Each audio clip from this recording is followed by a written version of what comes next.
Good morning, everyone. Good morning.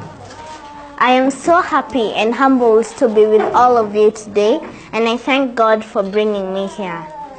My name is Natalie Wambui, and I'm 10 years old. I'm in class 5, and I'm an author and a poet. My first book is called Natalie's Poems. It is a poetry book full of inspirational poems which talk about what we experience in our everyday lives. And my second book is called Kenya, My Country, My Story.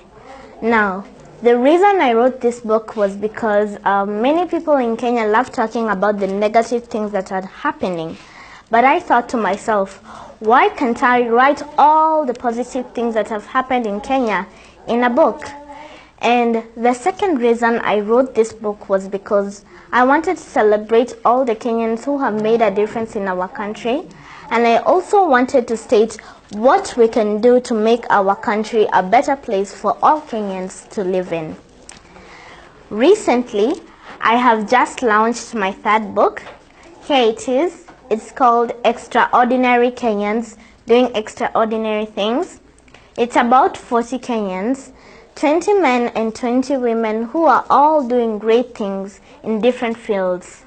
These people have all overcome challenges just to achieve their goals.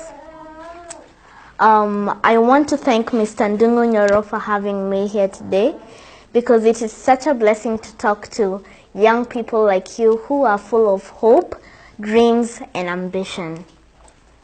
I am here to talk to all of you today about living a life of purpose, a life that will make you feel happy and content.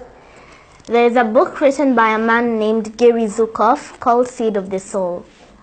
And in Seed of the Soul, he defines what is true power and what is authentic power. And in his definition of authentic power, it is the kind of power that can never leave you. It will always be with you. Not your looks, not your money, and not your fame.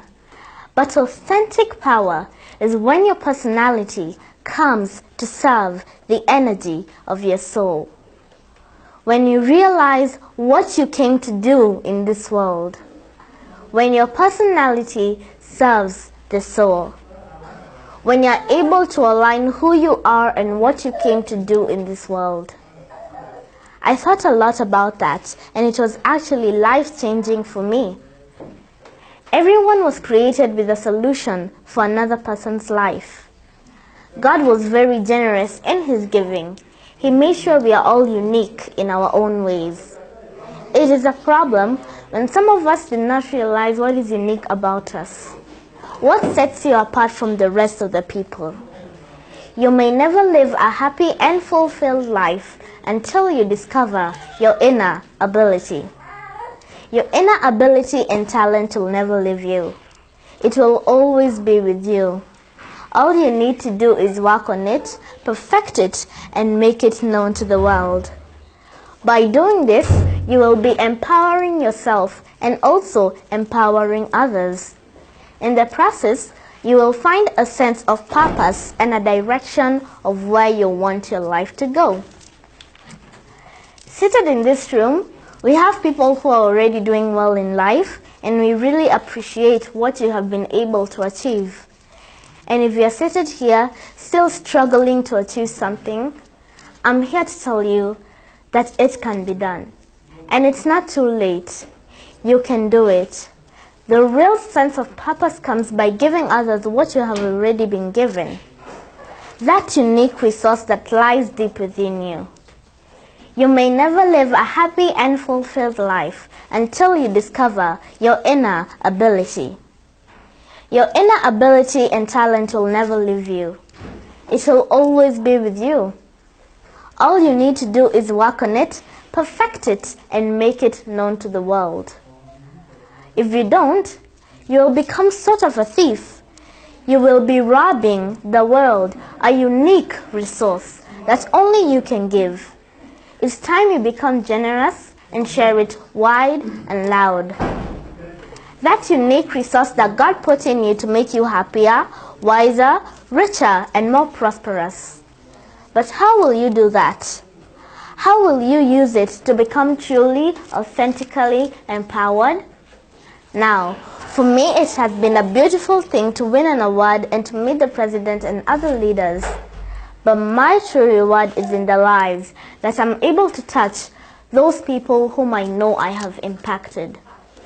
Our legacy is every life that we touch. I know this for sure. Any life, no matter how fantastic it is, no matter how glorious it seems, how many likes on Facebook you receive, any life and every life is enhanced in the giving, the sharing, and the opening of the heart space of who you truly are on the inside. Your life gets better when you find a way to share it with someone else. But how will you do that?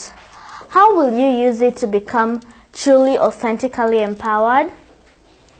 Now, for me, knowing that what I'm doing can inspire another child to do what they love doing, be it singing, writing, football, and many others. But I want to tell all of you today that your legacy is every life that you touch. As you live here today, the question will be, whose life will that be? How will you use yourself in such a manner that your legacy and your impact will live beyond the doing?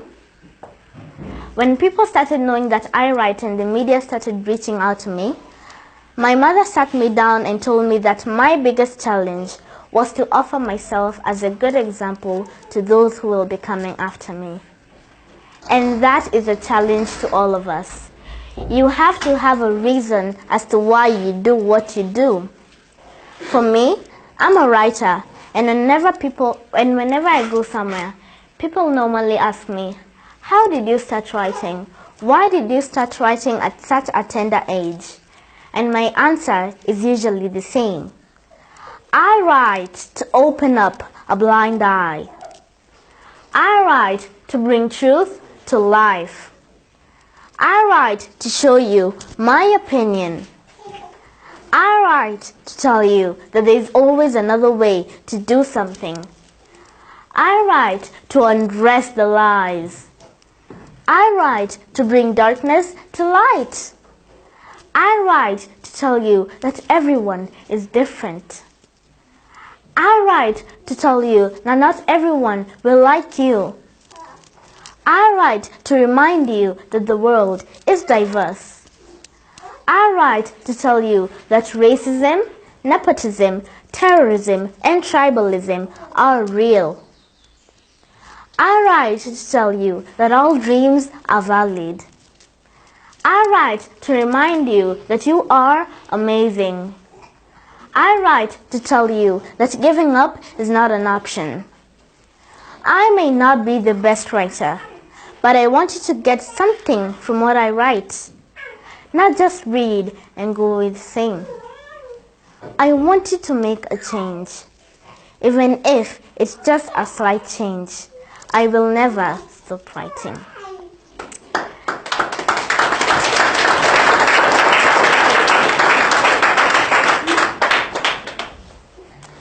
Today, I cannot finish my speech without talking about God. In Him I live, I dwell and breathe. When God sparks a dream in your heart, you won't be able to let it go. You will chase it until God's purpose has been fulfilled. God will allow trials to test your idea, but He will give you the strength to overcome. God will always provide for you in the journey of turning your idea into a reality. God will always give you the direction on how to follow your idea. God will help you turn your idea into a reality, but only if you stick to the initial calling of that idea. And so, my dear people, are you sitting on an idea, no matter how small and outlandish it may be? Act on it and turn it into a reality. You never know. Maybe that idea can change the world for the better. Because always the world has been made up of ideas. I want you all to take your education very serious. I want you one day to change your life, your family's life, and also the community's life. I want you to be the torchbearers in the areas that you all come from. And I know that is not too much to ask from you all. And finally, I want you to be very responsible citizens and leaders of this country. Thank you.